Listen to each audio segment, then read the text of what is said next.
શું નામ છે અને શું ઘટના બની છે કઈ મારું જગ્યાએ? નામ સાહિલ છે. હું મારા ઘરેથી બહાર નીકળતો હતો પાછળ ખેતર લઈને, અને સિટી બસવાળા ભાઈ ફૂલ સ્પીડથી આવીને ગાડીમાં ઠોકેલું. કઈ જગ્યા છે આ? વડસર ગામમાં રાધે રેસિડેન્સીની સામે. એટલે કે આ તમે રોંગ સાઈડ આવતા હતા કે ભાઈ રોંગ સાઈડ? ના, વિટકોસવાળા ભાઈ જે છે સિટી બસવાળા, એ ભાઈ ફૂલ સ્પીડથી રોંગ સાઈડ આવતા હતા. એ લોકોએ ટાયર બી એમ બ્રેક મારી ટાયર બી ઘસેલા છે જોઈ શકો. એટલે વિટકોસ વાળા બેફામ રીતે ગાડીઓ ચલાવે છે એવું? હા. પીધેલા છે ભાઈ? હા, પીધેલા છે? ના પીધેલા નથી, હા. પણ બહુ રફ ડ્રાઈવ હતા.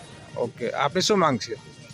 કંઈ નહીં, મારી ગાડીનો જે ખર્ચો છે એ મને કરી આપે બરાબર છે, અને નેક્સ્ટ ટાઈમ આવી રીતે ભૂલ ના કરે. રોંગ સાઈડ આવી રીતે બેફામ ગાડી ચલાવવું સારું નથી. કાલે ઉઠીને નાના છોકરાઓ પણ અહીંયાથી નીકળે છે. અહીંયા આગળથી અમારા ફરિયાના છોકરાઓ બધા વડીલો બી નીકળે છે પાછળ એને કામ ધંધામાં. પોલીસ આવી છે ઘટના સ્થળે? હા, શું નામ શું શું નામ આપનું? ગાંધી સાહેબ.